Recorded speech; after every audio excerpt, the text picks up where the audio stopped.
R$ 15.000. Mãe, isso não paga nem a manicure da Vanessa. Você fica com as sobras porque é tudo o que você vale. Foi isso que meu único filho gritou na minha cara, rindo enquanto batia na mesa de mogno do escritório do advogado. Eu não chorei. Naquele momento, o chão não se abriu para me engolir.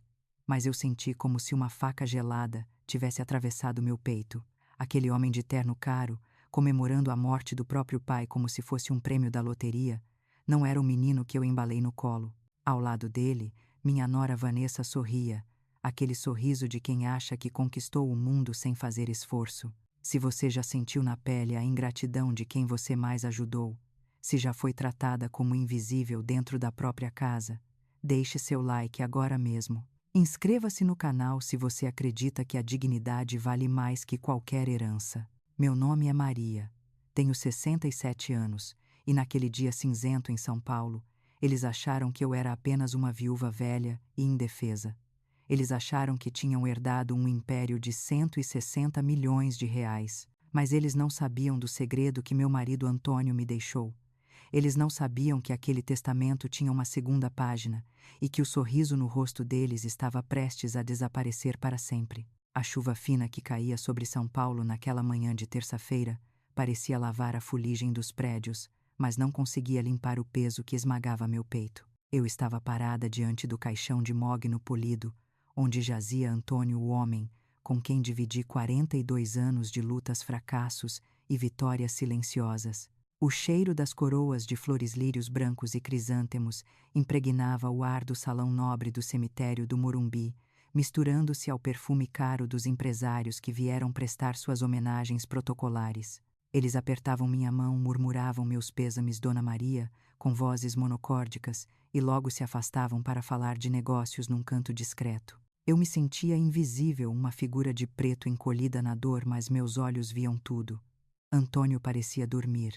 A expressão serena em seu rosto contrastava violentamente com o caos que ele deixara para trás. Olhei para as mãos dele cruzadas sobre o peito, aquelas mesmas mãos calejadas que carregaram caixas no mercado municipal quando começamos nossa vida e que anos depois assinavam contratos milionários. Eu queria tocar seu rosto uma última vez, queria sussurrar que o amava e que sentiria sua falta até o fim dos meus dias, mas não tive tempo. Senti uma mão pesada no meu ombro. Por um segundo pensei que fosse consolo. Pensei que fosse meu filho Pedro vindo compartilhar a orfandade comigo. Eu estava enganada. Mãe, por favor, a senhora já chorou o suficiente. A voz de Pedro soou baixa, rouca e impaciente bem no meu ouvido. Ele não me abraçou. Em vez disso, a mão dele apertou meu ombro com força e me empurrou levemente para o lado. Sai da frente. O senhor Carvalho, dono da construtora, está vindo aí, e eu preciso cumprimentá-lo. Você está atrapalhando o fluxo das pessoas. Atrapalhando. Eu estava atrapalhando o velório do meu próprio marido. Olhei para Pedro, meu único filho. O menino que eu amamentei, que eu velei nas noites de febre, que eu protegi com meu próprio corpo quando não tínhamos nada. Agora ele estava ali, parado em seu terno italiano feito sob medida, olhando para mim não com amor, mas com irritação. Ele parecia mais preocupado em garantir que os sócios do pai o vissem como o novo chefe e o herdeiro do trono, do que em se despedir do homem que lhe deu tudo. Pedro tinha 38 anos, mas naquele momento agia como uma criança mimada que não queria dividir o brinquedo novo. Eu obedeci. Dei 2 passos para trás, engolindo o choro que ameaçava virar um grito.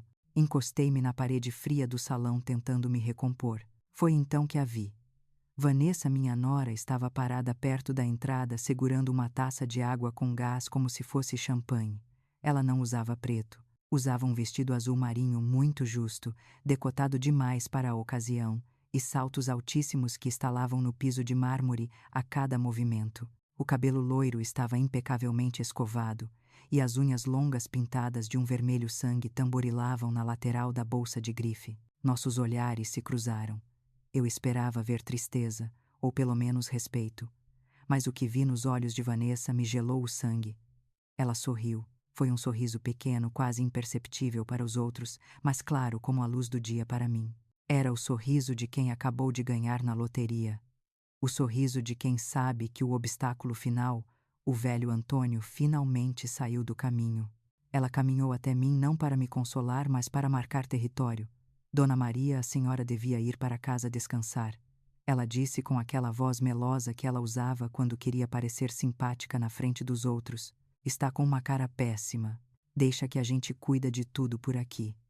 O Pedro precisa brilhar hoje, sabe como é. É o momento dele assumir o lugar do Antônio.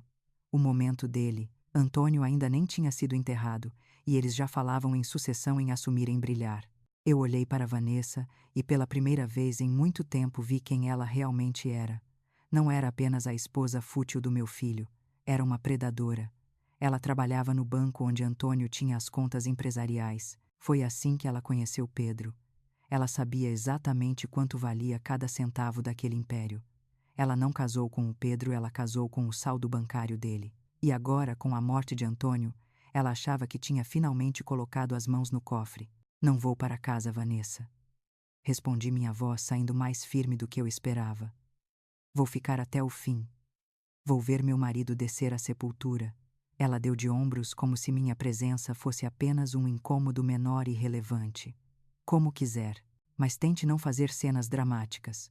O Pedro odeia quando a senhora fica choramingando pelos cantos. Pega mal para a imagem dele.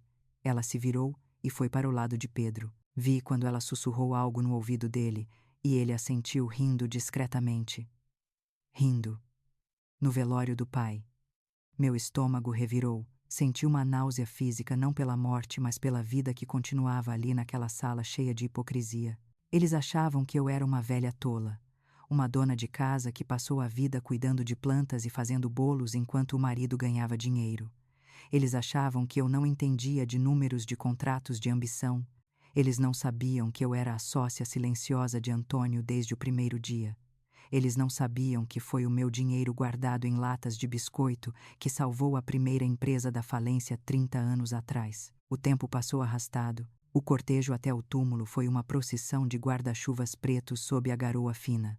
Pedro caminhava na frente segurando uma alça do caixão com uma expressão de falsa gravidade. Vanessa ia logo atrás, secando lágrimas que não existiam com um lenço de renda. Eu fiquei por último caminhando devagar, meus pés doendo nos sapatos que não usava há anos. Ninguém me ofereceu o braço. Ninguém perguntou se eu precisava de ajuda. Eu estava sozinha no meio da multidão. Quando o caixão começou a descer para a terra úmida, senti que uma parte de mim ia junto. Adeus, meu amor, sussurrei. Adeus, meu companheiro. Obrigada por tudo. Obrigada por ter me amado quando não tínhamos nada. Pedro jogou a primeira pá de terra. Fez isso com pressa, batendo a terra com força, como se quisesse fechar aquele capítulo o mais rápido possível para correr para o banco. Vanessa nem se aproximou, ficou limpando a lama do sapato com cara de nojo. As pessoas começaram a se dispersar. Carros blindados, motores ligados, pressa de voltar para o mundo dos vivos. Pedro veio até mim. Ele nem olhou nos meus olhos. Mãe, eu e a Vanessa vamos direto para o escritório do papai. Precisamos ver uns papéis urgentes. A senhora pega um táxi, tá bom? Depois a gente se fala. Ele nem esperou minha resposta. Virou as costas, pegou a mão de Vanessa e caminhou em direção ao carro importado deles. Vi quando Vanessa abriu a porta do passageiro e antes de entrar olhou para trás. Ela olhou para o túmulo recém-fechado, depois para mim e piscou. Uma piscadela cínica vulgar, como se dissesse: acabou, velha, agora tudo isso é meu. Fiquei ali parada na chuva vendo o carro dele sumir na curva do cemitério. A solidão me bateu com força total. Não era apenas a solidão da viúva, era a solidão de uma mãe que percebeu que falhou. Eu criei um monstro. Eu e Antônio, na ânsia de dar a Pedro tudo o que não tivemos, criamos um homem que não valorizava nada. Um homem que via os pais como caixas eletrônicos. Dona Maria. Uma voz grave me tirou dos meus pensamentos. Virei-me assustada. Era o Dr. Almeida. Ele estava parado ali segurando um guarda-chuva preto grande. Dr. Almeida era o advogado da família há mais de 30 anos. Um homem sério, de poucas palavras, mas de lealdade inquestionável. Ele conhecia todos os segredos de Antônio. Ele sabia onde cada corpo estava enterrado, metaforicamente falando. Dr. Almeida, eu disse, tentando secar o rosto molhado pela chuva e pelas lágrimas. O senhor ainda está aqui. Pensei que todos já tivessem ido embora. Eu nunca deixaria a senhora sozinha num momento desses, Maria. Ele disse usando meu primeiro nome, o que era raro. Ele se aproximou e cobriu minha cabeça com o guarda-chuva, protegendo-me da garoa. Seus olhos por trás das lentes grossas dos óculos estavam tristes, mas havia algo mais ali. Havia uma intensidade, um brilho de urgência. Sinto muito pela atitude do Pedro. Ele falou baixo, como se as lápides pudessem ouvir. O Antônio tinha receio de que isso acontecesse. O Antônio sabia. Respondi amargamente. Ele sempre soube que o Pedro era fraco de caráter, mas eu achei que na hora da morte, achei que ele teria um pingo de respeito. O dinheiro muda as pessoas, Maria. Ou melhor, o dinheiro revela quem as pessoas realmente são. E o Pedro? Bem, o Pedro está com muita pressa. Dr. Almeida olhou para os lados, garantindo que estávamos sozinhos. O coveiro já tinha ido embora. O silêncio do cemitério era absoluto. Escute com atenção o que vou dizer agora. A voz dele ficou mais firme e mais profissional. O Antônio deixou instruções muito específicas. Instruções que o Pedro e a Vanessa desconhecem totalmente. Meu coração acelerou. Instruções. O que o senhor quer dizer, doutor? Amanhã. 10 horas da manhã. No meu escritório. Ele tirou um cartão do bolso e colocou na minha mão, fechando meus dedos sobre ele. Vai ser a leitura do testamento. O Pedro acha que é apenas uma formalidade para transferir os bens. Ele acha que já sabe o que está escrito naquele papel. Ele acha que herdou tudo. Eu murmurei, lembrando do sorriso de Vanessa. Exatamente. Ele acha que herdou o império. Mas o Antônio. O Antônio era um homem sábio, Maria. Ele preparou algo. Um último ato. Dr. Almeida segurou meu braço com firmeza. Não se atrase, Maria. E prepare-se. O que vai acontecer naquela sala amanhã vai mudar a vida de todos vocês. E por favor, não conte nada a ninguém. Deixe que eles pensem que venceram. Deixe que eles pensem que a senhora é apenas a viúva frágil que vai assinar qualquer papel que colocarem na frente. Eu olhei para o advogado sem entender completamente, mas vi a determinação no rosto dele. Vi a lealdade a meu marido. Eu estarei lá. Prometi. Ele assentiu, deu um leve aperto no meu braço e se afastou caminhando entre os túmulos com seu terno escuro e sua pasta de couro. Fiquei sozinha novamente, mas algo havia mudado. A chuva parecia menos fria. A dor no peito deu lugar a uma pontada de curiosidade e medo. O que Antônio tinha feito? Que segredo era esse que nem eu sabia? Caminhei até a saída do cemitério e chamei um táxi. Enquanto o carro atravessava a cidade cinzenta, eu pensava no sorriso de Vanessa e no empurrão de Pedro. Eles achavam que o jogo tinha acabado. Eles achavam que eu era carta fora do baralho. Mas lembrei do olhar do Dr. Almeida. Amanhã, 10 horas. Eu não sabia o que me esperava. Mas enquanto olhava meu reflexo cansado no vidro da janela do táxi, fiz uma promessa a mim mesma e à memória de Antônio. Eu não seria mais a vítima. Se meu filho queria guerra, ele teria guerra. Mas primeiro eu precisava saber o que estava escrito naquele testamento. Cheguei em casa. A casa estava vazia e silenciosa. O cheiro de Antônio ainda estava nas roupas no armário no travesseiro dele. Deitei na cama sem tirar a roupa de luto. Fechei os olhos e tentei imaginar o dia seguinte. Eu não sabia, mas a tempestade estava apenas começando. E o trovão que viria pela manhã no escritório do doutor Almeida faria o chão tremer sob os pés de todos nós. O escritório do Dr. Almeida ficava no 12º andar de um prédio espelhado na Avenida Paulista, o coração financeiro de São Paulo. Era um daqueles lugares onde o ar-condicionado é sempre frio demais e o silêncio pesa mais que chumbo. Cheguei 15 minutos adiantada, como sempre fiz em toda a minha vida. Pontualidade era uma questão de respeito, algo que Antônio prezava muito e que eu mantinha como um legado silencioso. Sentei-me na poltrona de couro da recepção, segurando minha bolsa com força, sentindo o couro sintético estalar sob meus dedos ansiosos. A recepcionista, uma moça jovem de sorriso treinado, me ofereceu água. Aceitei apenas para ter o que fazer com as mãos, mas minhas mãos tremiam tanto que a água quase transbordou do copo de plástico. Não era medo. Era uma mistura de luto e uma premonição ruim. Um nó na garganta que não descia. Pedro e Vanessa chegaram 20 minutos atrasados. Eles entraram no escritório como se fossem donos do prédio, fazendo barulho, rindo de algo que eu não conseguia compreender. Pedro usava óculos escuros, mesmo dentro do ambiente fechado, e Vanessa mascava chiclete de boca aberta, equilibrando-se em saltos dourados que pareciam agulhas perfurando o carpete. Bom dia, mãe. A voz de Pedro foi mecânica, fria, o tipo de cumprimento que se dá a um funcionário que você mal conhece, não a mãe que acabou de enterrar o marido.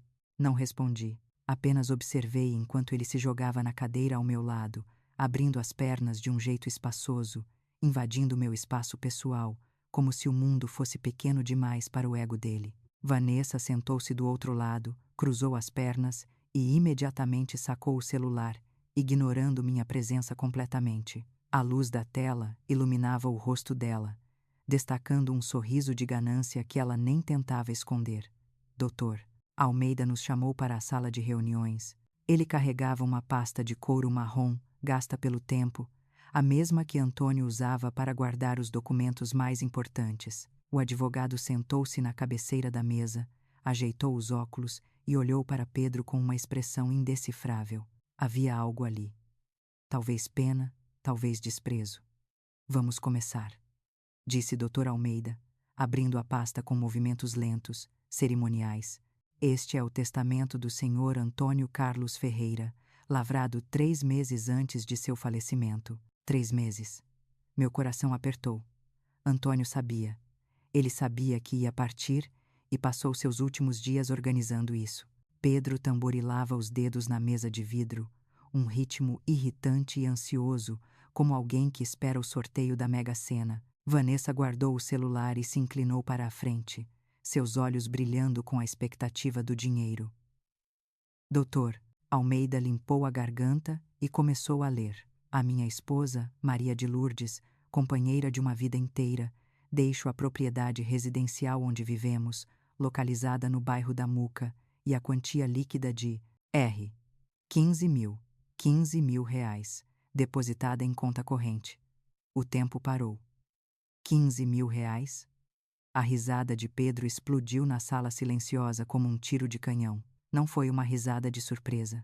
Foi uma gargalhada de deboche, alta, cruel, que fez até a recepcionista lá fora olhar para a porta de vidro. Ele bateu a mão na mesa com tanta força que a caneta do advogado rolou para o chão. 15 mil reais? É sério isso? Pedro se virou para mim, com lágrimas de riso nos olhos, mas sem nenhuma bondade neles. Mãe, isso é uma piada, né? 15 mil reais não paga nem as unhas de gel da Vanessa. O que a senhora fez para o papai te deixar com essa esmola? Vanessa cobriu a boca com a mão, soltando risadinhas agudas, sussurrando algo no ouvido de Pedro como se eu não estivesse ali. Eu senti meu rosto queimar. Não pela quantia. Antônio e eu construímos tudo juntos. Eu sabia o valor de cada centavo. Mas a humilhação. Ver meu filho rindo de mim, me tratando como um nada, doeu mais do que a morte. 42 anos de casamento. Anos lavando a roupa deles, cozinhando, economizando, cuidando de cada febre, de cada problema. E agora, para ele, eu valia menos que um tratamento estético da esposa. Olhei para aquela cena grotesca. Meu filho e minha nora, gargalhando sobre a memória do meu marido e a minha dignidade. Paro um instante, respiro fundo e olho nos seus olhos. Gente, eu preciso perguntar uma coisa muito séria para vocês agora. Vocês acham que algum filho tem o direito de humilhar a mãe desse jeito por causa de dinheiro? Você concorda com a atitude do Pedro e da Vanessa? Se você, assim como eu, está sentindo um nó na garganta e uma raiva crescendo no peito, escreva aqui nos comentários. Mãe é sagrada e me diga de onde você está assistindo para eu saber que não estou sozinha nessa. E se você quer ver esses dois pagarem a língua, por favor, deixe o seu like no vídeo agora mesmo. Isso é muito importante para mim. A risada deles continuava ecoando. Pedro, ainda eufórico, não esperou o advogado terminar. Ele esticou o braço e arrancou o papel da mão do Dr. Almeida com um movimento brusco e desrespeitoso. Deixa eu ver onde está a parte que importa, disse ele, seus olhos percorrendo o documento com ganância. Doutor, Almeida tentou recuperar o papel dizendo, calma, Pedro, ainda não terminamos, mas meu filho já estava lendo em voz alta, a voz trêmula de excitação. Aqui, escutem isso, ao meu filho Pedro Antônio Ferreira, único herdeiro do meu sangue. Deixo a totalidade das minhas empresas, ações na bolsa, os 12 postos de gasolina, os imóveis comerciais na Avenida Faria Lima e as aplicações financeiras, totalizando um patrimônio estimado em R$ 160 milhões de reais.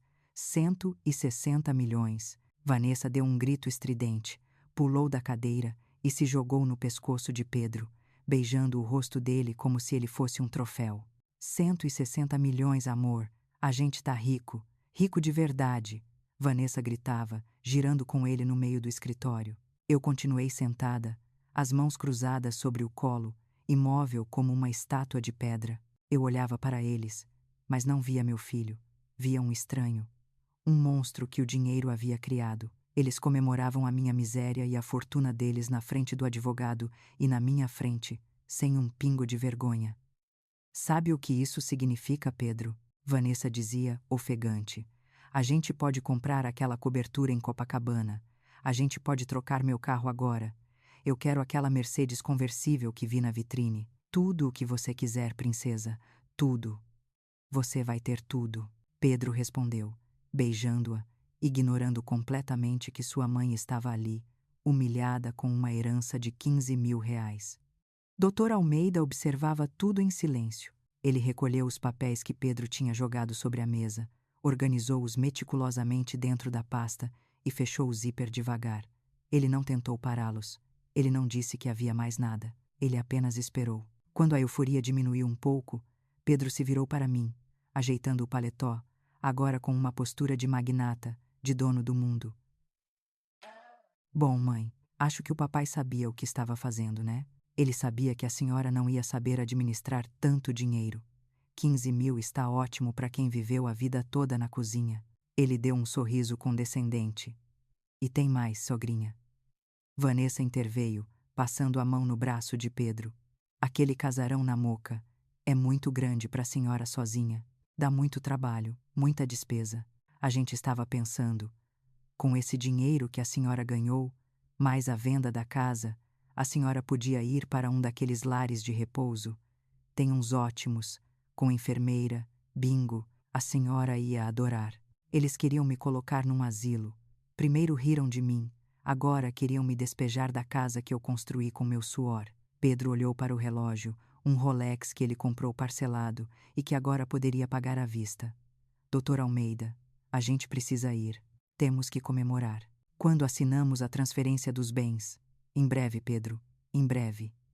Tudo tem seu tempo legal, respondeu Dr. Almeida, com uma calma que me arrepiou. Pedro e Vanessa saíram da sala como um furacão, rindo, planejando a viagem para o Rio de Janeiro, sem nem se despedir de mim. Eles já tinham me descartado. Para eles, eu era passado. Fiquei sozinha na sala com o advogado. O silêncio voltou, mas agora era diferente. Era pesado, carregado de uma tensão elétrica. Levantei-me devagar, sentindo o peso dos meus 67 anos em cada osso. Peguei minha bolsa velha. Obrigada, doutor, eu disse, com a voz falhando. Acho que vou para casa. Dr. Almeida se levantou rapidamente e contornou a mesa. Ele colocou a mão no meu ombro e me guiou até a porta. Mas antes de sairmos para o corredor, antes de chegarmos ao elevador onde a recepcionista podia ouvir, ele me puxou para um canto cego do escritório. Ele se inclinou, o rosto próximo ao meu, os olhos sérios e intensos por trás das lentes grossas. Dona Maria, escute bem o que vou dizer. A voz dele era um sussurro urgente. Não assine nada, absolutamente nada. Se eles aparecerem com papéis para vender a casa, para passar procuração ou qualquer coisa, a senhora não assina sem falar comigo. Entendeu? Eu olhei para ele, confusa. Mas, doutor, o testamento. Eles ganharam tudo. Doutor, Almeida apertou meu ombro com firmeza. As coisas nem sempre são o que parecem, Maria. O Antônio deixou instruções precisas. O jogo ainda não acabou. Agora vá para casa, tranque a porta e espere meu contato. Não assine nada. Eu entrei no elevador sozinha, o coração batendo descompassado. O espelho refletia uma mulher velha, de luto, com os olhos vermelhos. Mas, lá no fundo, uma pequena chama de esperança e curiosidade se acendeu. O que Antônio tinha feito? E por que o doutor Almeida parecia tão confiante diante da arrogância do meu filho, eu não sabia ainda. Mas eu sentia que os dias de humilhação estavam contados. E vocês, querem saber que reviravolta é essa que o meu marido preparou? Então já se inscreve no canal e ativa o sininho, porque no próximo vídeo eles vão tentar invadir a minha casa e vocês não vão acreditar no que eu vou fazer. Os dias que se seguiram à leitura do testamento foram de um silêncio perturbador. Um silêncio que não trazia paz, mas sim a calmaria antes da tempestade. Pedro não me ligou. Vanessa não mandou mensagem perguntando se eu precisava de um pão ou de um remédio. Era como se eu tivesse deixado de existir no momento em que saí daquele escritório com a minha sentença de 15 mil reais. Eu passava os dias vagando pela minha casa na Muca, uma casa antiga grande demais para uma pessoa só talvez, mas cada azulejo, cada taco de madeira tinha uma história. O cheiro de café passado e de cera antiga ainda pairava no ar mantendo viva a memória do Antônio, mas eu sabia que eles voltariam. Pessoas como Pedro e Vanessa não deixam pontas soltas. E eles voltaram na quinta-feira exatamente às 2 da tarde. Não tocaram a campainha com a gentileza de uma visita. Ouvi a chave girar na fechadura. Era a chave que eu tinha dado a Pedro anos atrás para emergências. Agora ele a usava como uma arma de invasão. Mãe, estamos entrando. A voz dele ecoou no corredor sem pedir licença. Eu estava na sala limpando a poeira dos porta-retratos sobre o aparador. Quando eles entraram, meu estômago embrulhou. Pedro usava um terno cinza chumbo com ar de executivo ocupado. Vanessa vinha logo atrás com uma prancheta na mão e aquele olhar avaliador de quem está comprando gado, mas o pior não foi ver os dois. O pior foi ver que eles não estavam sozinhos. Atrás deles entraram 2 homens estranhos com jalecos e trenas a laser nas mãos. "O que é isso, Pedro?" perguntei, abraçando o porta-retrato contra o peito. "Quem são esses homens?" "Avaliações, mãe. Apenas avaliações." Pedro respondeu sem me olhar, fazendo um sinal para os homens começarem a medir a sala.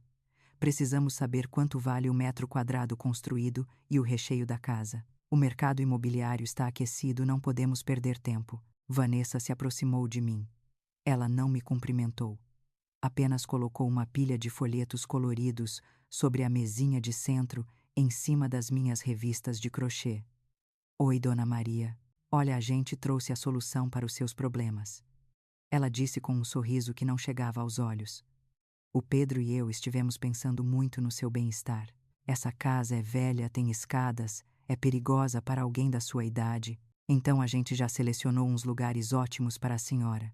Olhei para os folhetos. Eram propagandas de apartamentos minúsculos kitnetes em bairros afastados.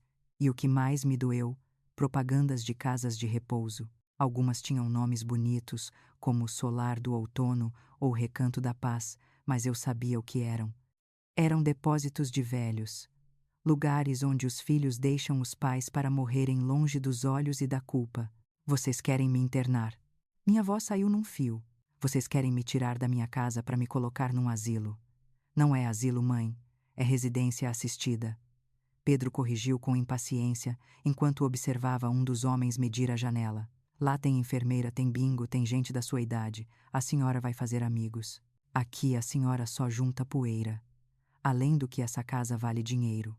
O Dr. Almeida disse que o papai deixou a casa para a senhora, mas não disse que a senhora precisa morrer aqui dentro." Ele se virou para mim com aquele olhar frio de negociador. "A gente fez as contas. Vendendo esse terreno para uma construtora, dá para pegar uns 2,5 milhões. Com esse dinheiro a gente paga sua estadia no lar de idosos e o resto, bem, o resto a gente investe. Dinheiro parado é prejuízo, mãe. 2,5 milhões. Era isso que eu valia para eles. Um estorvo que ocupava um terreno valioso.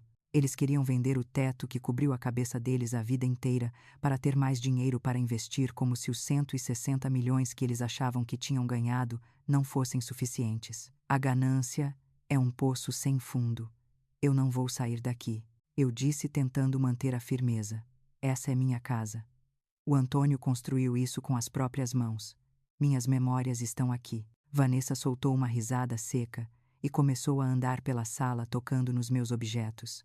"Memórias não pagam condomínio, Dona Maria. E falando em memórias, a gente trouxe esses avaliadores para ver o que dá para vender dos móveis. Tem muita coisa velha aqui que antiquário adora. Esse aparador, por exemplo, é madeira maciça, deve valer uns 3.000. Aquele lustre de cristal, uns 5.000 se limpar bem. Eles estavam precificando a minha vida na minha frente. Os homens de jaleco andavam pela casa como baratas. Um deles pegou um vaso de porcelana que minha mãe me deu antes de morrer e olhou o fundo buscando a marca. O outro anotava coisas num tablet olhando para o meu sofá como se fosse lixo reciclável.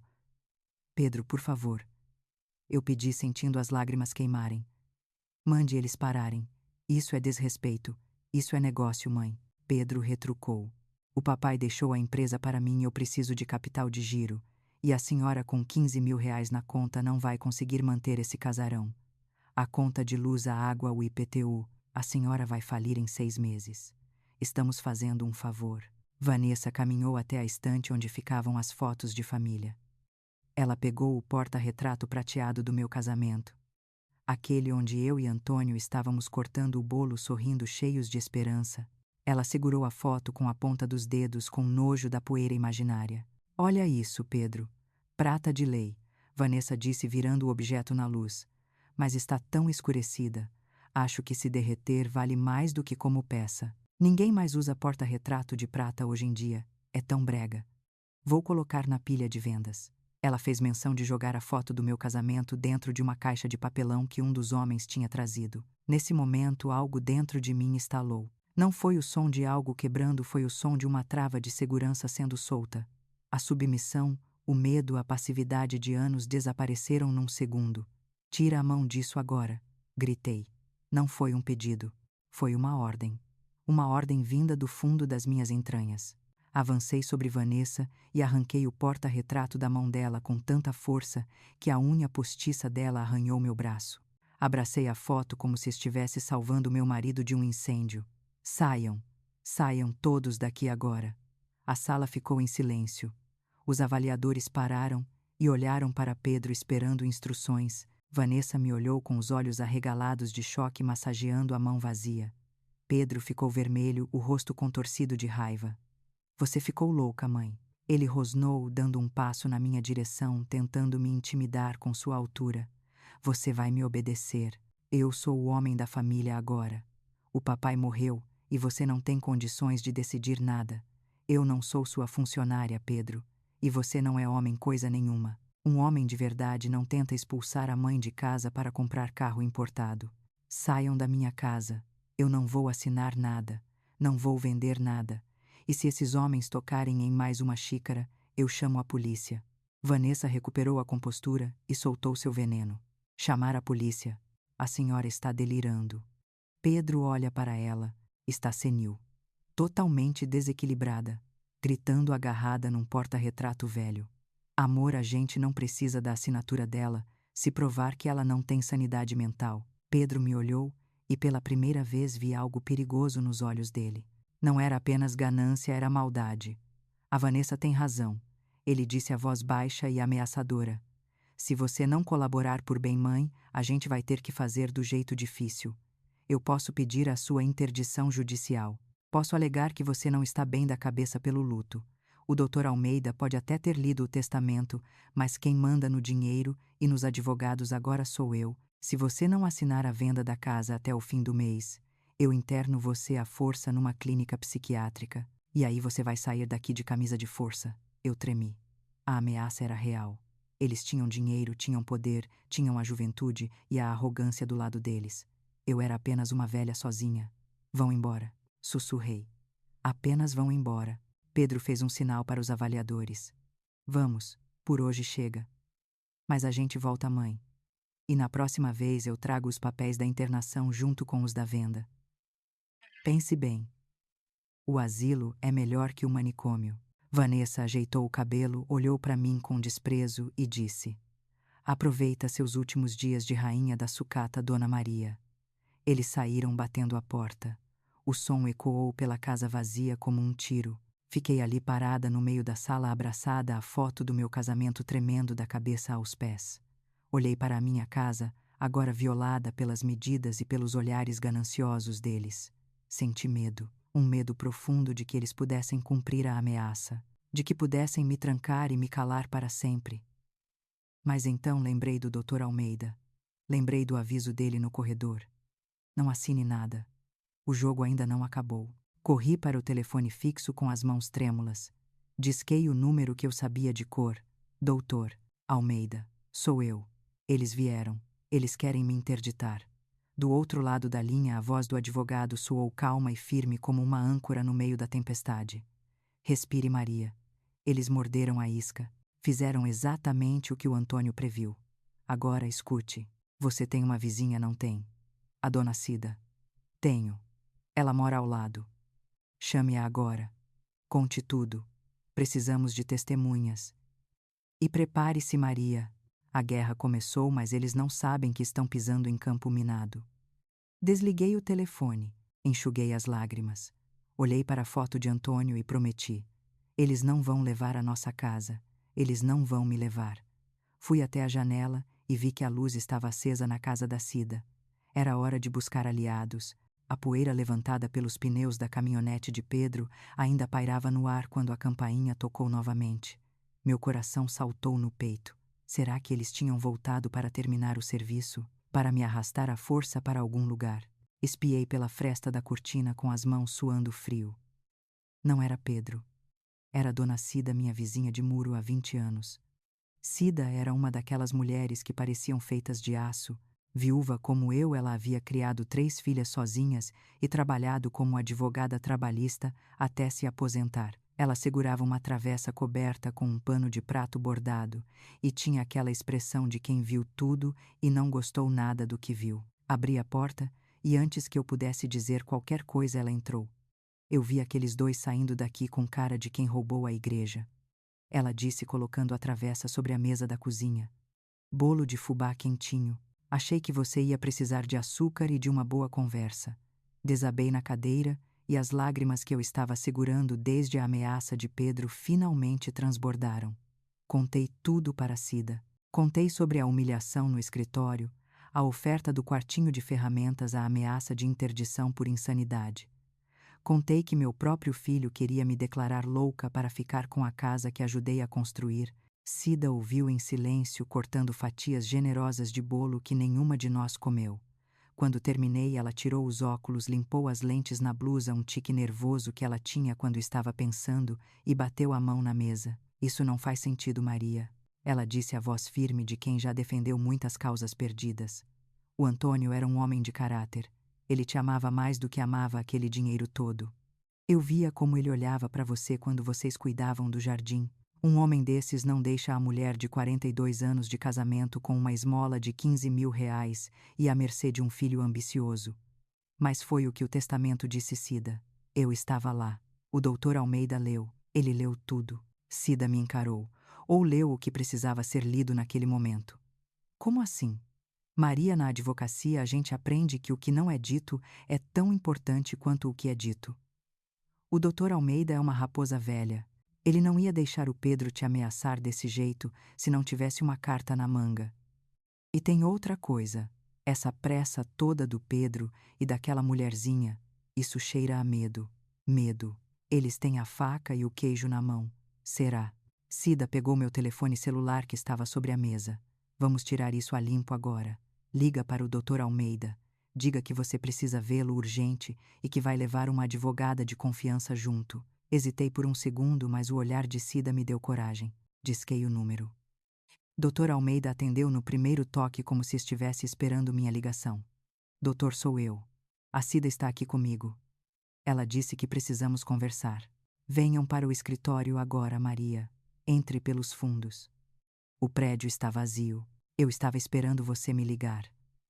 Meia hora depois estávamos entrando no escritório na Avenida Paulista. A cidade lá fora era um mar de luzes e barulho, mas ali dentro o silêncio era sepulcral. Doutor Almeida nos recebeu sem o paletó, com a gravata afrouxada e uma expressão cansada. Ele trancou a porta depois que entramos e nos guiou para a sala de reuniões. Sobre a mesa não havia apenas o testamento.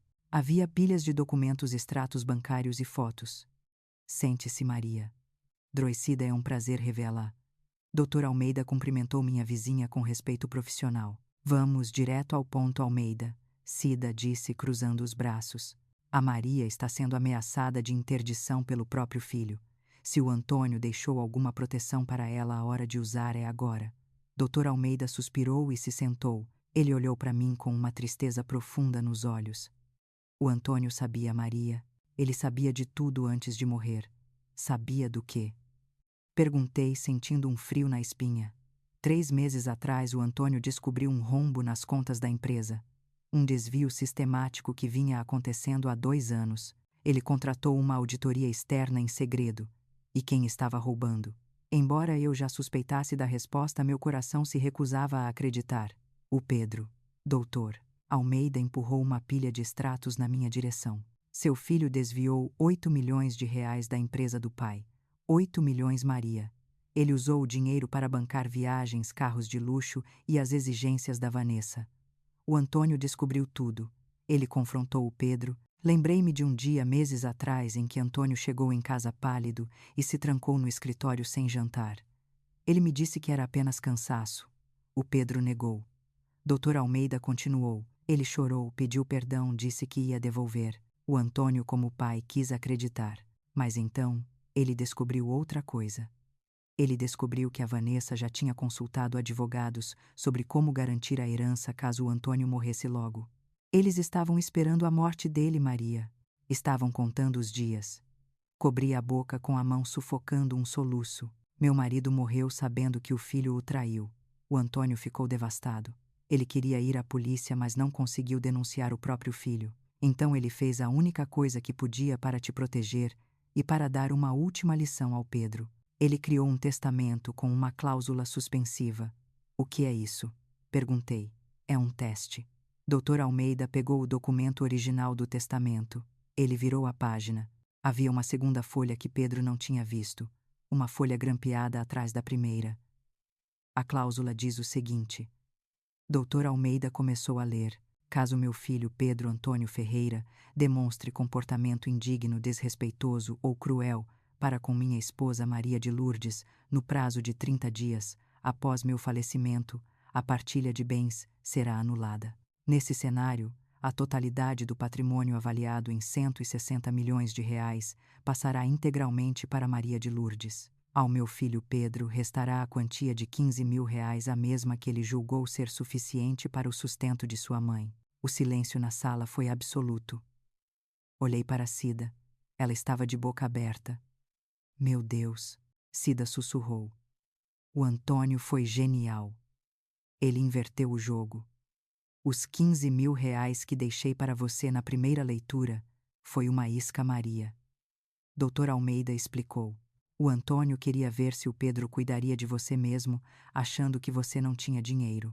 Se ele fosse um bom filho, ele teria dito: mãe, não se preocupe, eu tenho milhões, eu cuido da senhora. Mas se ele fosse o monstro que o Antônio temia que ele tivesse se tornado, ele me humilhou. Completei a voz trêmula. Ele riu de mim. Ele tentou me expulsar de casa. Exatamente. E tudo isso foi documentado. Doutor. Almeida abriu uma gaveta e tirou um pequeno dispositivo preto e um tablet. Eu sou o executor do testamento, Maria. Minha função era observar. Eu gravei a reunião do testamento. A câmera de segurança do prédio gravou a saída deles rindo. E eu instalei escutas na sua casa com a autorização prévia do Antônio, naquelas luminárias que ele trocou semana antes de ir para o hospital. Ele tocou na tela do tablet. A voz de Pedro encheu a sala, nítida e cruel. Se você não assinar a venda da casa até o fim do mês, eu interno você à força. Ele tem tudo gravado. Cida disse com um sorriso feroz. Ameaça, coação, injúria. Eles cavaram a própria cova. Mas, doutor, eu disse ainda tentando processar. Quanto tempo falta? O prazo é de 30 dias após o falecimento. Hoje é o 27º dia. Faltam 3 dias, Maria. Apenas 3 dias. 3 dias. Se eles continuarem agindo assim, até sexta-feira. Na sexta à noite o prazo expira. E no sábado de manhã, eu convoco uma nova leitura do testamento. E dessa vez eu leio a segunda página. Senti um misto de poder e tristeza. Eu tinha a arma na mão para destruir meu filho. Mas ele já tinha se destruído. Eles vão voltar amanhã. Eu disse, lembrando da promessa de Pedro. Eles disseram que trariam os papéis da internação. Deixe que venham, doutor. Almeida disse, os olhos brilhando por trás das lentes. Mantenha a porta trancada, mas deixe que eles gritem. Deixe que eles ameacem.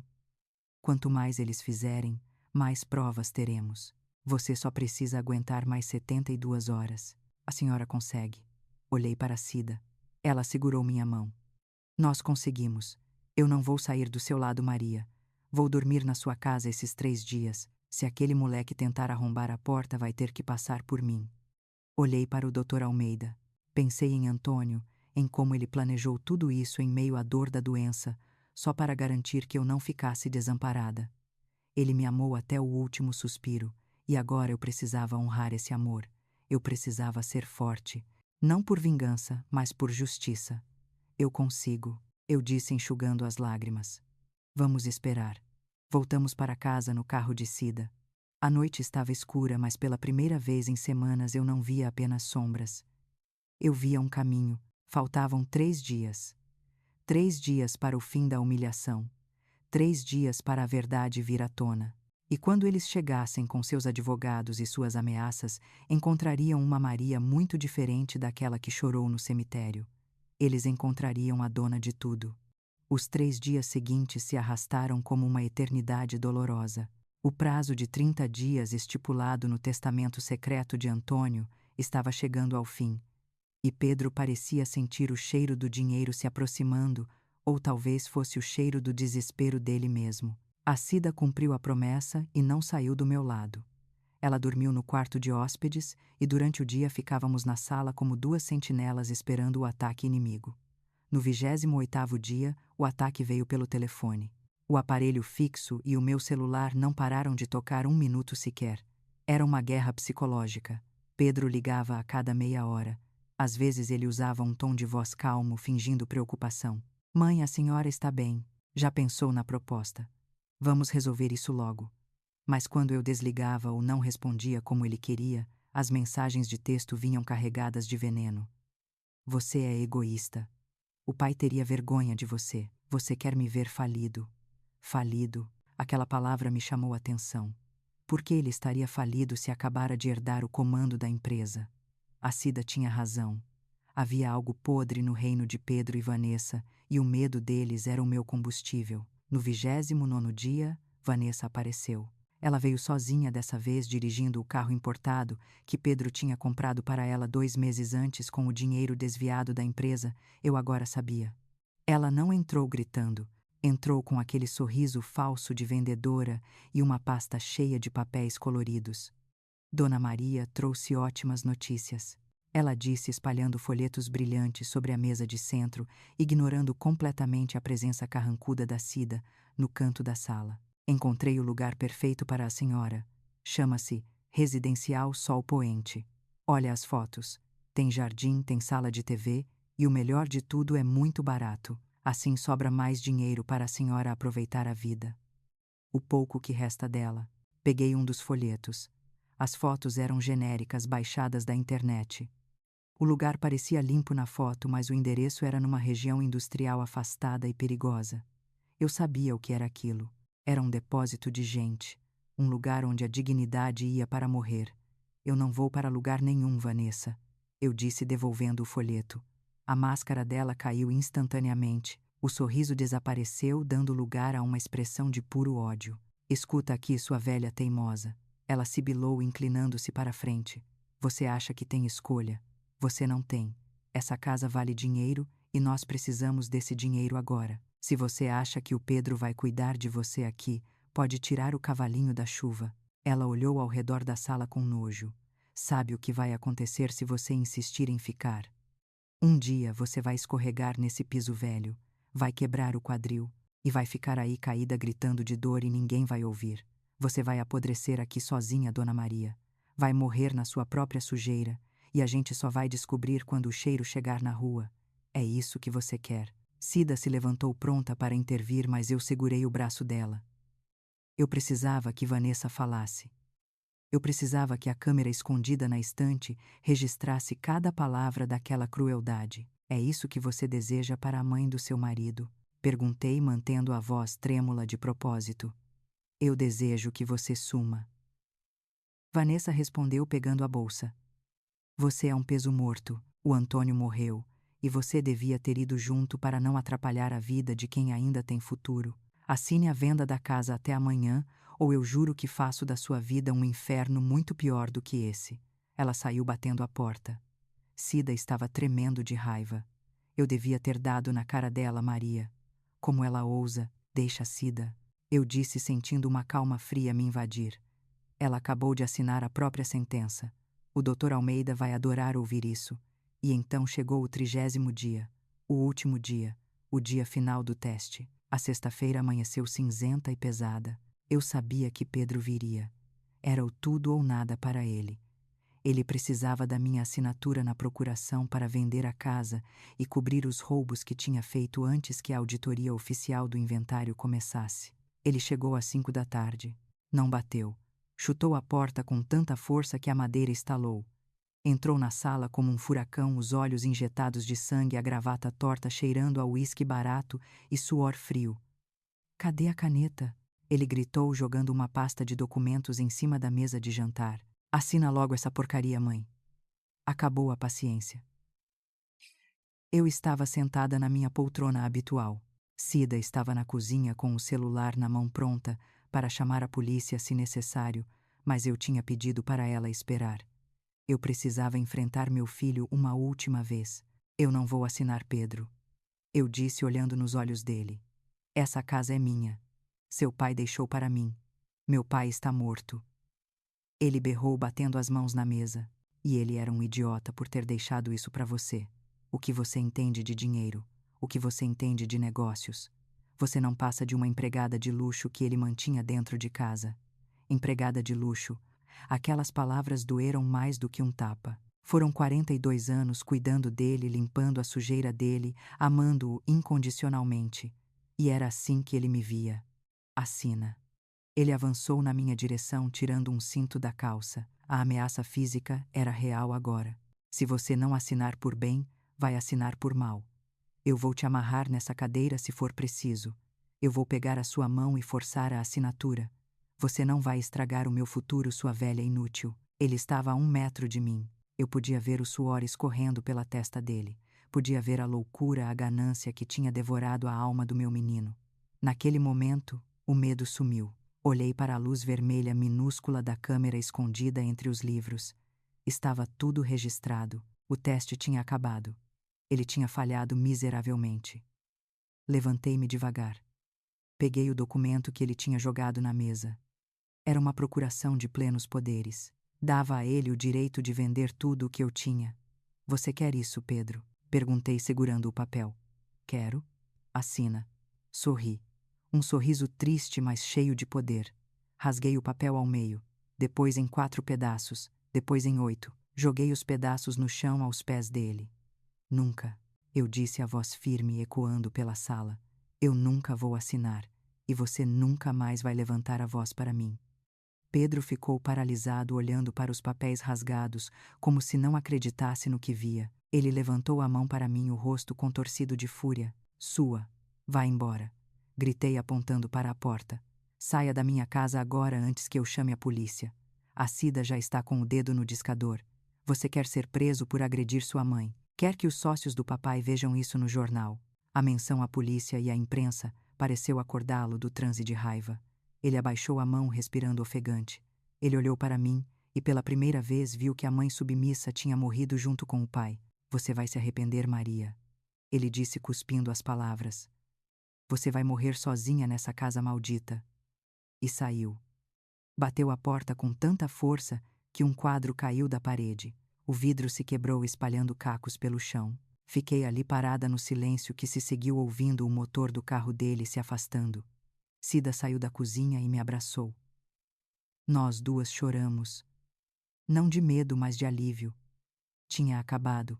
O prazo tinha expirado. Liguei para o Dr. Almeida. Acabou, doutor. Ele veio. Ele me ameaçou. Você está bem, Maria?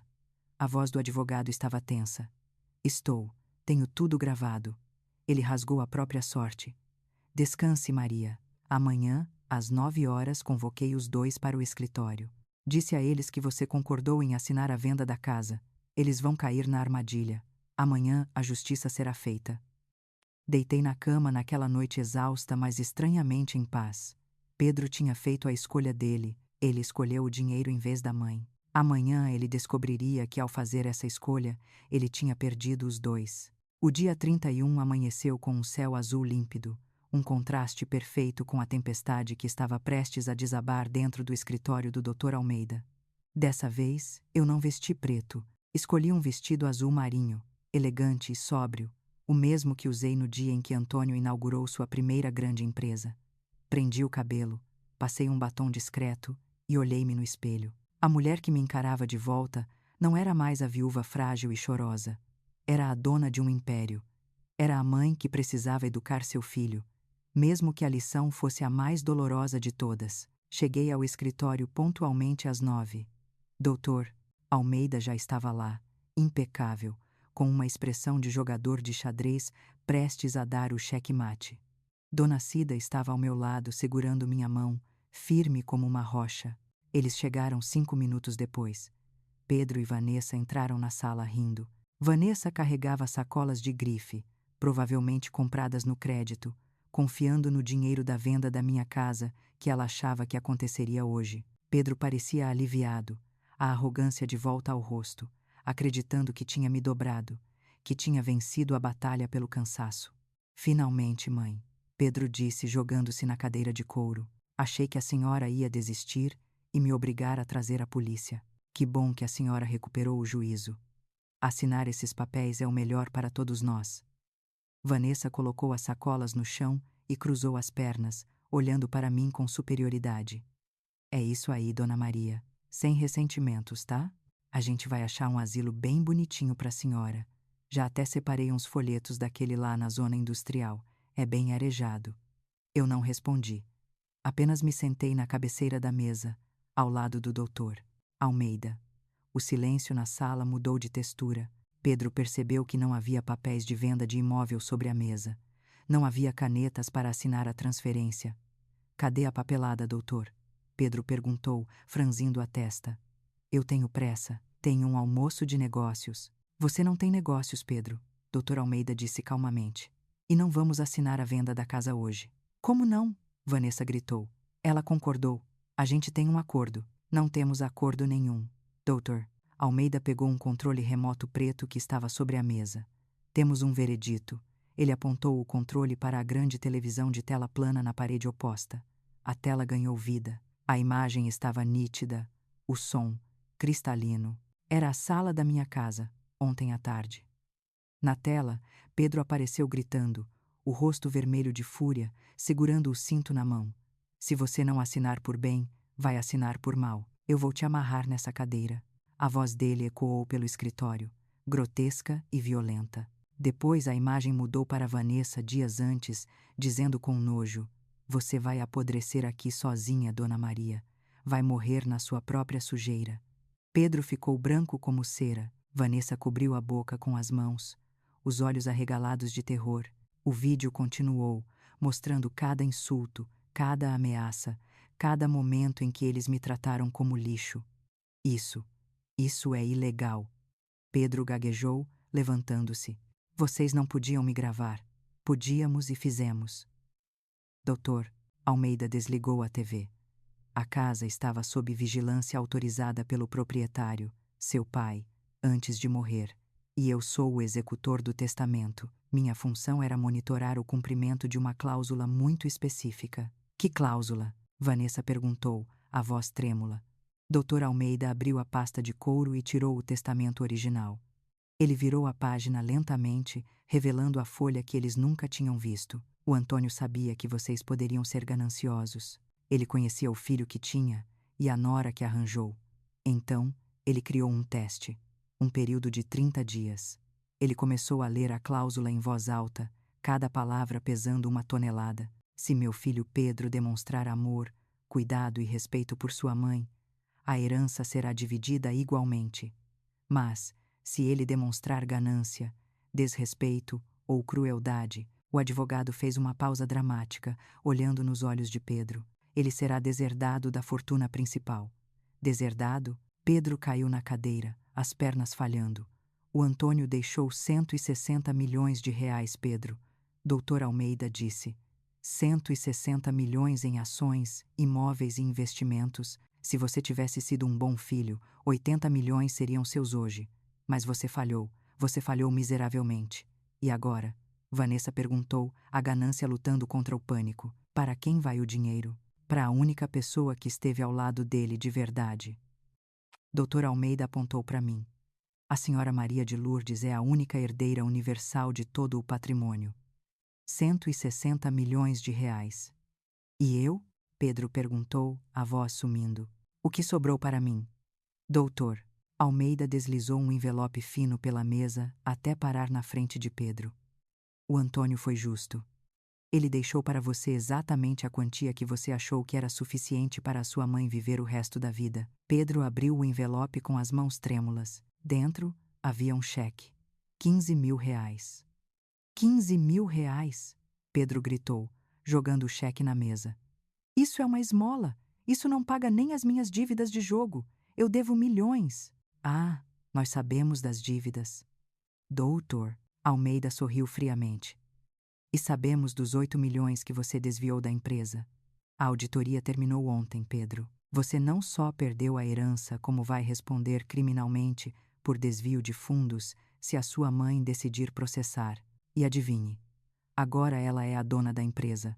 Ela é sua chefe. E ela pode te demitir e te mandar para a cadeia. O silêncio que se seguiu foi o som de um mundo desabando. Pedro olhou para mim.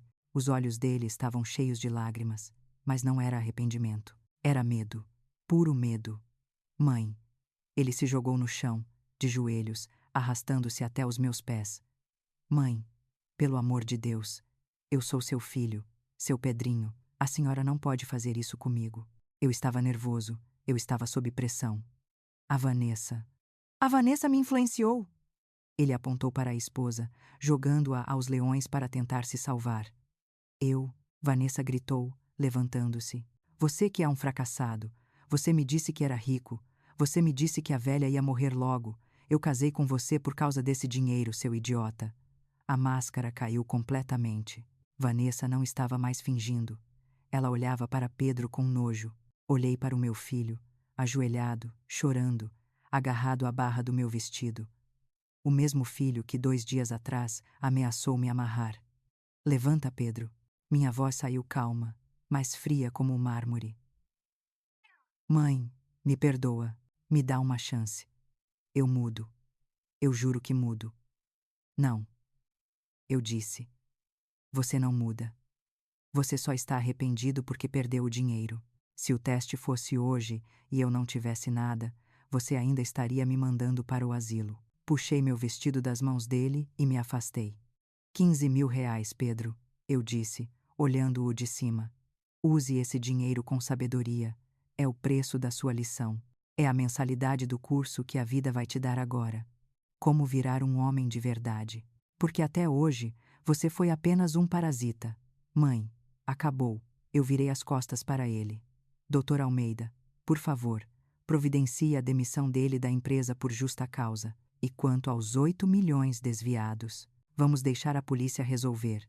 Não, Pedro gritou, mas eu já estava caminhando para a porta.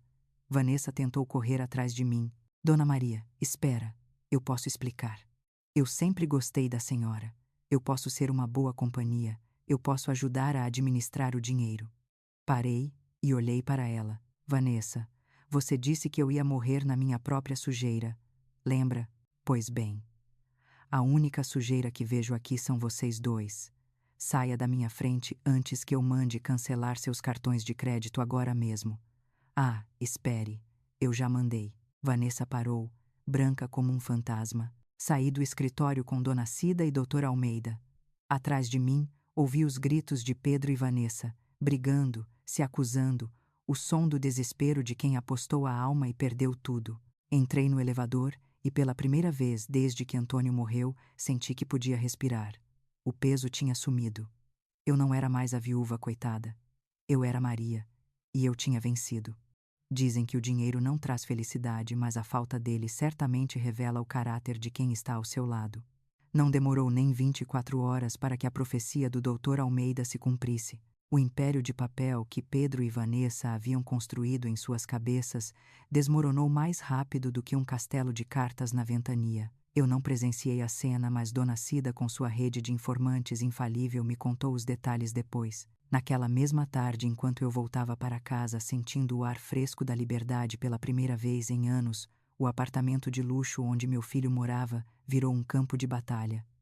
Pedro chegou em casa destruído. Ele esperava encontrar o colo da esposa, o consolo da mulher por quem ele tinha sacrificado a honra e a mãe. Mas o que ele encontrou foi o vazio. Vanessa não perdeu tempo. Assim que saiu do escritório do advogado, ela foi direto para o apartamento. Não para chorar, mas para saquear. O porteiro contou que ela desceu com 4 malas grandes, aquelas da Louis Vuitton que Pedro tinha comprado na viagem a Paris. Ela levou tudo: as joias que eu tinha dado de presente no noivado, os relógios caros de Pedro, o dinheiro que eles guardavam no cofre, até a prataria que ganharam de casamento. Ela limpou o apartamento como um gafanhoto devora uma plantação.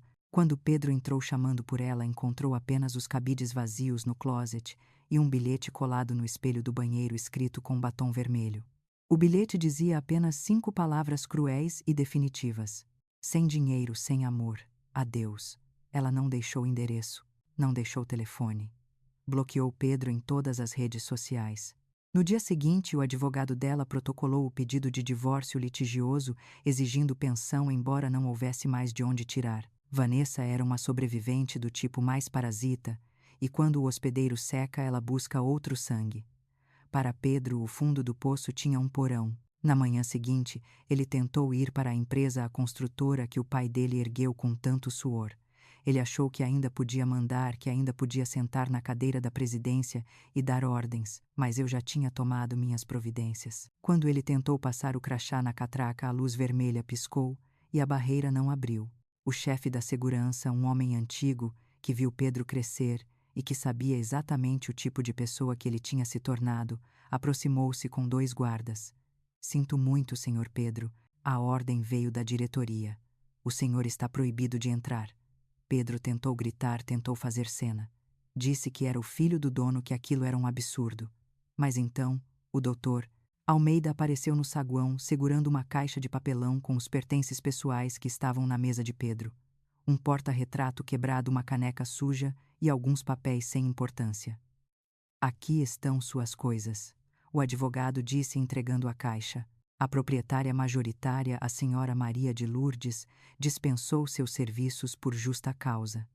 O inquérito policial sobre o desvio dos 8 milhões já foi aberto. Sugiro que o senhor procure um defensor público, porque com o salário que vai conseguir daqui para frente, não vai dar para pagar um escritório particular. Pedro foi escoltado para fora do prédio sob os olhares dos funcionários que ele humilhou durante anos. Ele estava sozinho na calçada, com uma caixa de papelão nas mãos e uma dívida milionária nas costas. Sem esposa, sem casa, sem emprego, sem mãe. Enquanto meu filho conhecia o inferno que ele mesmo construiu, eu começava a descobrir como era o céu. Não o céu de depois da morte, mas o céu de estar viva e ser dona do próprio nariz. A primeira coisa que fiz foi abrir as janelas da minha casa na Muca. Todas elas. Deixei o sol entrar, deixei o vento levar o cheiro de mofo e de tristeza. Contratei uma equipe de reforma não para vender a casa, mas para transformá-la. Eu não queria mais aquelas paredes bege tristes que Antônio gostava. Eu queria cor. Pintei a sala de um amarelo vibrante cor de girassol. Troquei as cortinas pesadas por tecidos leves que dançavam com a brisa. Comprei móveis novos, confortáveis, onde eu podia sentar e ler um livro sem ter medo de estragar o estofado. O jardim que estava abandonado virou meu santuário. Plantei orquídeas rosas e árvores frutíferas. Cada flor que desabrochava era como um pedaço da minha alma voltando à vida. Mas a maior mudança não foi na casa, foi em mim. Com 67 anos, descobri que a vida não acaba quando o marido morre ou quando os filhos vão embora. Na verdade, ela pode estar apenas começando. Entrei para um clube de dança de salão. Sempre quis aprender a dançar tango, mas Antônio dizia que era bobagem. Agora eu dançava 2 vezes por semana. Fiz amizades, novas mulheres como eu que sobreviveram a tempestades e agora aproveitavam a calmaria. Dona Cida e eu nos tornamos inseparáveis. Viajamos para o Nordeste, ficamos num resort de luxo, bebemos água de coco na beira do mar e rimos até a barriga doer. Lembro de uma noite em Fortaleza, olhando para a lua cheia refletida no mar. Cida segurou minha mão e disse algo que nunca vou esquecer. Olha para você, Maria. Você rejuvenesceu 10 anos. Eu sorri sentindo a brisa do mar no rosto. Eu não rejuvenesci, Cida.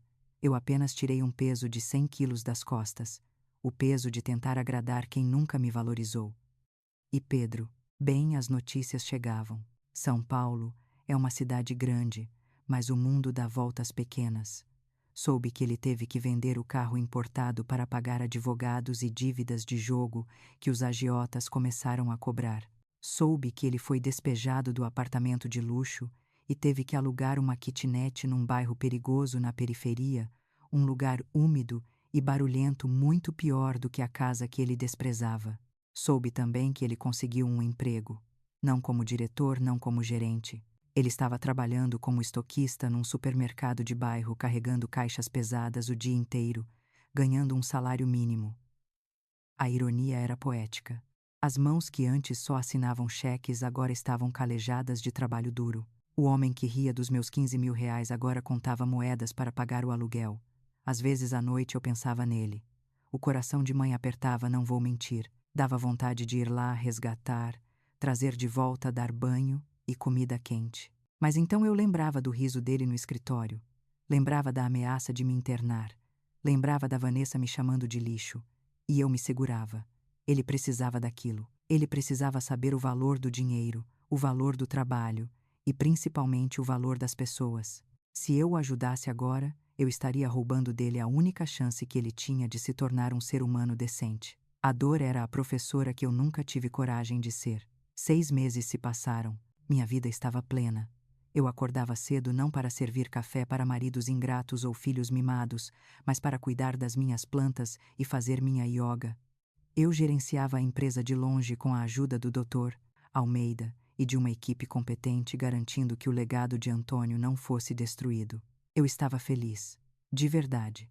Mas faltava uma peça para fechar esse ciclo. Eu sabia que cedo ou tarde o encontro final aconteceria. Eu só não sabia que seria tão breve e tão transformador. Numa tarde de chuva eu estava na varanda lendo um livro quando o interfone tocou. Era o porteiro da rua avisando que tinha um homem no portão. Um homem que dizia ser meu filho, mas que estava irreconhecível. Pedi para abrir. Fiquei na varanda esperando. Vi quando ele entrou pelo portão de ferro. Não havia terno italiano. Não havia relógio de ouro. Não havia a postura arrogante de quem é dono do mundo. Ele vestia uma calça jeans desbotada, uma camiseta simples e tênis gastos. Estava mais magro, o rosto coberto por uma barba por fazer os olhos fundos de quem não dorme bem há meses. Ele caminhava de cabeça baixa, os ombros curvados como se carregasse o peso do mundo. Ele parou no pé da escada da varanda. A chuva caía sobre ele, molhando seus cabelos e suas roupas, mas ele não parecia se importar. Ele levantou o rosto e me olhou, e naquele olhar não vi o monstro que riu de mim. Vi o menino que caiu da bicicleta aos 5 anos e ralou o joelho. Vi dor. Vi vergonha, vi arrependimento. Ele não disse nada por um longo tempo. Apenas ficou ali na chuva tremendo. Eu também não disse nada. Apenas esperei. Mãe, a voz dele saiu rouca, quebrada. Eu estou com fome. Não era um pedido de dinheiro. Não era uma exigência. Era a confissão mais humilde que um homem pode fazer. Ele estava com fome de comida, sim, mas também de perdão, de abraço de mãe. Respirei fundo, sentindo o cheiro da terra molhada. Aquele era o momento. O momento de decidir se eu seria a juíza ou a mãe, se eu daria o veredito final ou a lição final. Olhei para ele, olhei para a minha casa colorida e cheia de vida. Eu tinha vencido, eu tinha tudo, e ele não tinha nada. Entra, Pedro. Eu disse. O café está fresco. Ele subiu os degraus devagar, como se entrasse num templo sagrado. Eu não o abracei. Ainda não. O caminho para o abraço seria longo, mas eu abri a porta. E às vezes abrir a porta é o maior ato de amor que existe. A cozinha estava quente e cheirosa, um contraste absoluto com a tempestade que caía lá fora e com o frio que habitava os ossos do meu filho. Pedro sentou-se à mesa, aquela mesma mesa onde ele fazia o dever de casa quando criança, mas agora ele parecia um estranho encolhido na cadeira. Servi uma xícara de café fumegante e coloquei um pedaço de bolo de fubá na frente dele. Ele comeu com voracidade. Não era apenas fome física, embora eu pudesse ver pelas roupas largas que ele havia perdido muito peso. Era fome de casa, fome de mãe. Eu me sentei à sua frente, as mãos cruzadas sobre a toalha de mesa bordada, observando-o em silêncio. Não havia pressa. O tempo de gritar e de chorar já tinha passado. Agora era o tempo da verdade nua e crua. Quando ele terminou, limpou a boca com o guardanapo de papel e baixou a cabeça, incapaz de me encarar. Estava bom? Perguntei suavemente. O melhor que já comi em meses. Ele respondeu, a voz embargada. Mãe, eu não vim aqui pedir dinheiro. Eu juro. Eu sei que perdi esse direito. Eu sei que não veio. Se tivesse vindo por dinheiro, eu não teria aberto a porta, respondi firme. Ele levantou os olhos. Eram olhos cansados, cercados por olheiras profundas, mas pela primeira vez em anos, eram olhos limpos. A névoa da arrogância tinha desaparecido. Eu sou um estoquista agora, mãe. Ganho R$ 1.400 por mês. Ele soltou um riso seco e sem humor. É irônico, não é? Eu gastava isso num jantar com a Vanessa. Agora é o que eu tenho para pagar aluguel, comida, transporte, tudo. Perguntei. No começo? Senti raiva. Ódio de você, do papai, do mundo. Achei que era injusto. Mas depois, ele hesitou, olhando para as próprias mãos calejadas, com as unhas curtas e sujas de poeira de caixa. Depois eu entendi. Aquele cheque de R$ 15.000 que eu desprezei. Ele me salvou. Foi com ele que paguei o calção do quarto onde moro. Foi com ele que comprei comida quando ninguém me dava emprego. Eu tive que aprender a fazer cada centavo valer a pena. Eu ouvia atentamente. Meu coração de mãe queria pular do peito, queria dizer: vem cá, eu te dou tudo, eu tenho milhões, você não precisa sofrer. Mas minha consciência, aquela forjada na dor da traição, me segurava na cadeira. Se eu facilitasse agora, eu estragaria tudo o que Antônio e eu fizemos. Eu aprendi o valor do trabalho, mãe. Pedro continuou, lágrimas silenciosas escorrendo pelo rosto barbado. E aprendi o valor das pessoas. Quando o dinheiro acabou, os amigos sumiram. A Vanessa. Bem, a senhora sabe. Só sobrou eu. E a vergonha. A vergonha é um bom professor, Pedro, eu disse. Melhor do que o orgulho. Eu fui um monstro com a senhora. Ele soluçou, cobrindo o rosto. Eu te chamei de inútil. Eu quis te internar. Meu Deus, mãe. Como a senhora consegue sequer olhar para mim? Eu não me perdoaria. Eu não esqueci, Pedro. E não vou mentir dizendo que não doeu. Doeu como se tivessem arrancado um pedaço de mim. Mas eu sou sua mãe. E o amor de mãe é a única coisa no mundo que consegue conviver com a decepção sem morrer. Estendi a mão e toquei o braço dele. Ele estremeceu ao meu toque, como se não se sentisse digno. Eu te perdoo, meu filho. Ele desabou. Chorou alto. Um choro feio, rouco, de quem estava segurando o mundo nas costas. Levantei-me e abracei sua cabeça, puxando-o para o meu peito. Senti as lágrimas dele molharem minha blusa. Senti o corpo dele tremer. Ficamos assim por um longo tempo, enquanto a chuva batia na janela, lavando o passado. Mas escute bem, eu disse, afastando-me para olhar nos olhos dele. O perdão não é um cheque em branco. Ele assentiu, limpando o rosto. Eu não vou te dar dinheiro, Pedro. Nem hoje, nem amanhã. O dinheiro do seu pai, o meu dinheiro, vai continuar onde está. Você vai continuar no seu emprego, vai continuar pagando suas contas, vai continuar pegando ônibus. Eu entendo, ele disse, e eu vi verdade na voz dele. Eu prefiro assim. Quero conquistar o meu. Mas, eu continuei, sorrindo levemente. Você pode vir aqui jantar aos domingos, pode vir tomar café, pode trazer sua roupa suja se a máquina de lavar do cortiço quebrar. Eu não vou sustentar um homem feito, mas vou apoiar meu filho enquanto ele se reconstrói. Obrigada, mãe. Foi tudo o que ele conseguiu dizer. Nos meses que se seguiram, Pedro cumpriu a palavra. Ele não faltou a nenhum domingo. Chegava cedo, ajudava a cortar os legumes, arrumava a mesa, às vezes trazia uma flor barata que comprava na feira, e para mim, aquilo valia mais do que qualquer joia que ele já tivesse me dado com o dinheiro do pai. Ele mudou. Aos poucos, a arrogância deu lugar à humildade. Ele começou a estudar à noite, fazendo um curso técnico, buscando crescer pelo próprio esforço. Ele nunca mais mencionou a herança. Nunca mais perguntou sobre os milhões. Era como se aquele dinheiro fosse amaldiçoado para ele. E talvez fosse. Certa tarde, 6 meses depois daquele dia de chuva, eu estava me arrumando para sair. Iria ao teatro com Dona Cida. Parei diante do espelho grande do meu quarto renovado. Ajeitei o colar de pérolas, alisei o vestido elegante. Olhei para a mulher no reflexo, cabelos brancos assumidos, rugas que contavam histórias de risos e choros, olhos que brilhavam com uma luz que eu achava que tinha se apagado para sempre. Eu não era mais a viúva do Antônio, eu não era mais a mãe do Pedro. Eu era Maria. Pensei em tudo o que passei. A dor do luto, a traição, o medo, a guerra judicial. Teria sido mais fácil assinar os papéis.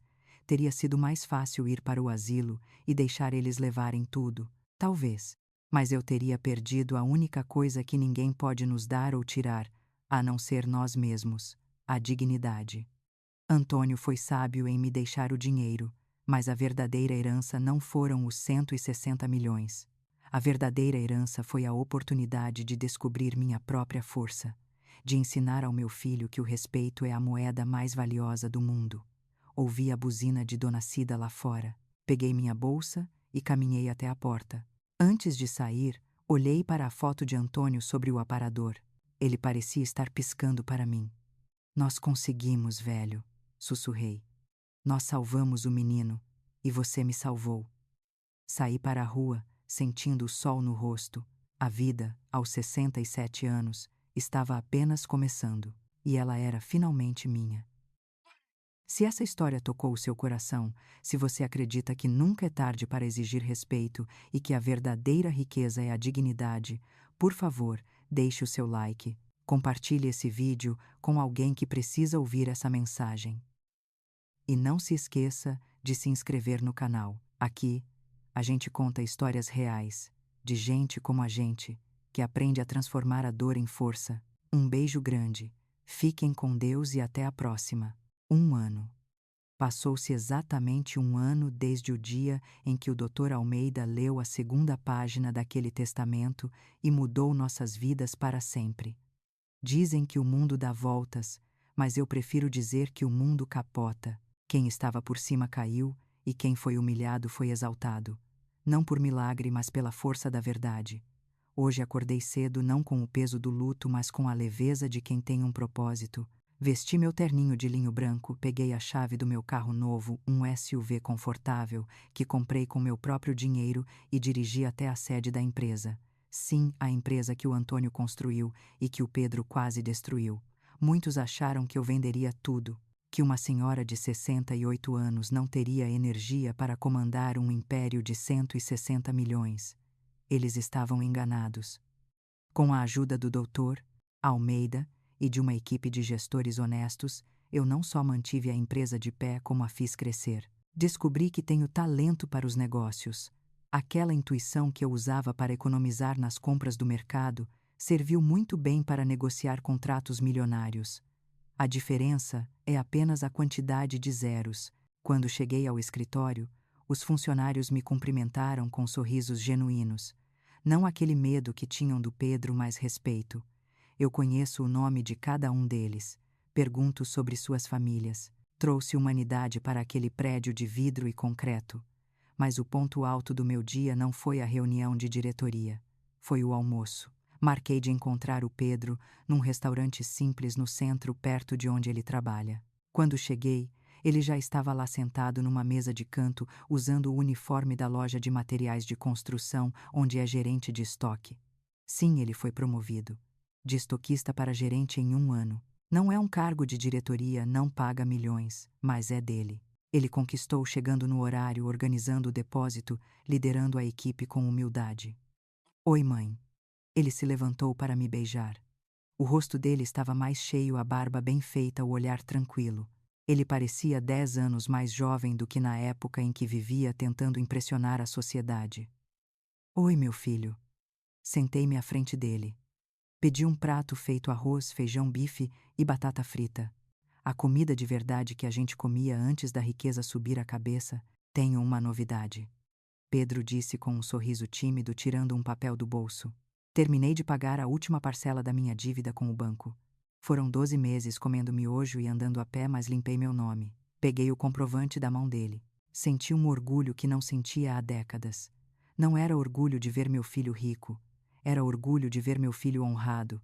Parabéns, Pedro. Isso vale mais do que qualquer herança. Eu disse e falava sério. Ele segurou minha mão sobre a mesa. Obrigado por não ter me dado o dinheiro, mãe. Se você tivesse pago minhas dívidas, eu nunca teria aprendido. Eu ainda seria aquele idiota arrogante. Hoje eu durmo com a cabeça tranquila no travesseiro. Conversamos sobre a vida, sobre o futuro. Ele conheceu uma moça, uma professora de escola pública. Gente simples, gente boa. Ele ainda não a trouxe para eu conhecer, disse que quer ter certeza de que é sério primeiro. Eu respeito isso. Na saída do restaurante, aconteceu algo que eu interpretei como o último ato da justiça divina. Enquanto caminhávamos até o meu carro, passamos por uma daquelas lojas de grife nos jardins, uma vitrine cheia de bolsas que custam o preço de um carro popular. E lá dentro, limpando o vidro da vitrine com um pano e um borrifador, estava ela. Vanessa. Parei por um instante ajustando os óculos para ter certeza. Era ela, mas estava diferente. O cabelo loiro platinado tinha dado lugar a um tom castanho desbotado preso num rabo de cavalo prático. O uniforme da loja era um terninho preto, simples, sem decote e sem glamour. Ela parecia cansada, envelhecida não pelos anos, mas pela amargura. Soube pelo doutor Almeida que depois que ela fugiu com as joias, tentou aplicar o mesmo golpe em um empresário no Rio de Janeiro. Mas as notícias correm rápido no mundo dos ricos. A fama dela a precedeu. Ninguém quis se envolver com a viúva negra que depenou o marido. O dinheiro das joias acabou rápido com o estilo de vida que ela tentava manter. Sem qualificação real, sem referências e com o nome sujo na praça, ela teve que aceitar o que apareceu. Vendedora comissionada numa loja onde ela costumava gastar o dinheiro do meu filho. Nossos olhares se cruzaram através do vidro. Ela parou de limpar. Vi o choque nos olhos dela. Ela viu o Pedro ao meu lado saudável, sorrindo em paz. Ela me viu elegante no comando da minha vida. Ela olhou para o próprio reflexo no vidro com o pano de limpeza na mão. Pedro também a viu. Ele travou por um segundo. Pensei que ele fosse sentir raiva ou tristeza, mas ele apenas suspirou, balançou a cabeça e disse: Vamos, mãe. Não temos nada para fazer aqui. Ele não sentiu ódio. Ele sentiu indiferença. E isso, a indiferença, foi a maior vingança de todas. Vanessa nos viu entrar no meu carro novo e partir. Deixamos ela para trás, presa na vitrine de uma vida que ela desejava, mas que nunca seria dela, porque ela nunca entendeu que a verdadeira riqueza não está na etiqueta da roupa, mas em quem você é quando tira a roupa. À noite voltei para a minha casa na Moca, a casa amarela e cheia de vida. Dona Cida estava lá me esperando para o nosso chá da tarde. E aí, como foi o dia da patroa? Ela brincou servindo o bolo de laranja. Foi perfeito, Cida. Foi justo. Fomos para a varanda ver o pôr do sol. Peguei a foto do Antônio, que agora ficava numa moldura nova, bem no centro da sala, e a levei comigo. Sabe, Cida, eu pensava que o Antônio tinha sido duro demais com aquele teste. Eu achava que ele tinha arriscado destruir a família. Mas hoje eu entendo. Ele não arriscou destruir. Ele arriscou salvar. Ele quebrou o osso para que ele pudesse colar no lugar certo. Ele te amava muito, Maria. Cida disse olhando para o céu alaranjado. E ele sabia a mulher forte que tinha ao lado. Ele só precisava que você também soubesse. Respirei fundo, sentindo o cheiro de dama da noite que vinha do jardim. Eu sei agora. Minha jornada não foi fácil. Doeu. Doeu quando fui empurrada no velório. Doeu quando fui humilhada por 15 mil reais. Doeu ter que expulsar meu filho de casa. Mas cada lágrima regou a mulher que sou hoje. Eu sou Maria, não sou mais a viúva coitada. Não sou a mãe ingênua, sou a matriarca da minha própria história. Tenho dinheiro sim, mas tenho algo muito mais valioso. Tenho a minha dignidade intacta. Tenho um filho que virou homem. Tenho amigas leais. E tenho a paz de deitar a cabeça no travesseiro e saber que não devo nada a ninguém e que ninguém me deve nada além de respeito. Se você está me ouvindo agora e sente que está sendo desvalorizada, que está sendo usada por quem deveria te amar, escute o meu conselho. Não tenha medo de dizer não. Não tenha medo de fechar a porta. Não tenha medo de parecer ruim. Às vezes, a gente precisa ser o vilão na história de alguém para ser o herói da nossa própria vida. O dinheiro vai e vem. A beleza acaba. Mas o respeito que você tem por si mesma é a única coisa que você leva até o fim. Não aceite migalhas, não aceite ser segunda opção. Você vale muito mais do que 15.000 reais. Você vale o mundo inteiro. E lembre-se, o mundo capota. Hoje eles riem. Amanhã eles podem estar limpando a vitrine enquanto você passa dirigindo o carro da sua vitória. Obrigada por me ouvirem. Obrigada por estarem comigo nessa caminhada. Se a minha história te deu força, se te fez abrir os olhos, então tudo valeu a pena. Fiquem com Deus e nunca, nunca abaixem a cabeça. A coroa de vocês não é de ouro, é de espinhos que viraram flores, e essa ninguém tira. Um beijo da Maria. O tempo é um artesão curioso. Ele lixa as arestas, cura as feridas e, se você permitir, reconstrói o que parecia irremediavelmente quebrado. 3 anos se passaram desde aquele dia fatídico no escritório do Dr. Almeida. 3 anos desde que meu filho foi ao fundo do poço e voltou. Hoje a casa na Moca não cheira a tristeza, nem a mofo, nem a solidão. Hoje ela cheira a bolo de noiva, a flores do campo e a esperança. É o dia do casamento de Pedro. Não é um casamento em Paris. Não tem buffet de 1.000 reais por cabeça. Não tem lista de presentes em lojas de grife. É uma cerimônia no jardim da minha casa, debaixo da jabuticabeira que Antônio plantou quando compramos este terreno. Eu estava no meu quarto terminando de me arrumar. O vestido azul marinho da guerra ficou no passado. Hoje visto um tom suave de lavanda, leve como a vida que levo agora. Dona Cida entrou no quarto segurando um lenço de papel, já chorando antes mesmo da música começar. Maria, o jardim está lindo. O Pedro, você precisa ver o Pedro. Ele está tremendo mais que vara verde. Sorri, desci as escadas devagar, apreciando cada degrau. Quando cheguei à varanda, vi meu filho. Ele estava conversando com o Dr. Almeida, que seria um dos padrinhos. Pedro usava um terno simples, cinza claro, comprado numa loja de departamento, mas ajustado com capricho. Ele não tinha mais aquele ar de superioridade, aquela postura de quem acha que o mundo lhe deve algo. Ele parecia um homem comum, e isso, para mim, era extraordinário. Ele me viu e veio ao meu encontro. Seus olhos brilhavam. Mãe, ele segurou minhas mãos. A senhora está linda. Você também, meu filho. Está nervoso? Apavorado. Ele riu, um riso nervoso e honesto. Tenho medo de não ser o marido que a Ana merece. Ela é tão boa.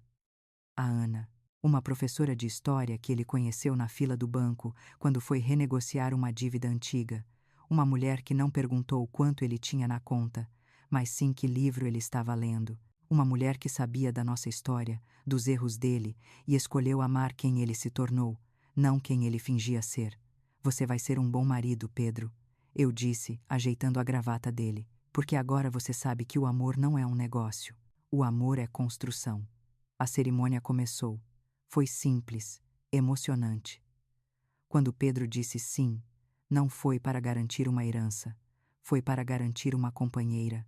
Eu olhei para o céu, através das folhas da jabuticabeira, e quase pude ver Antônio piscando para mim. Nós conseguimos, velho. O menino aprendeu, durante a festa, algo aconteceu que selou definitivamente essa jornada.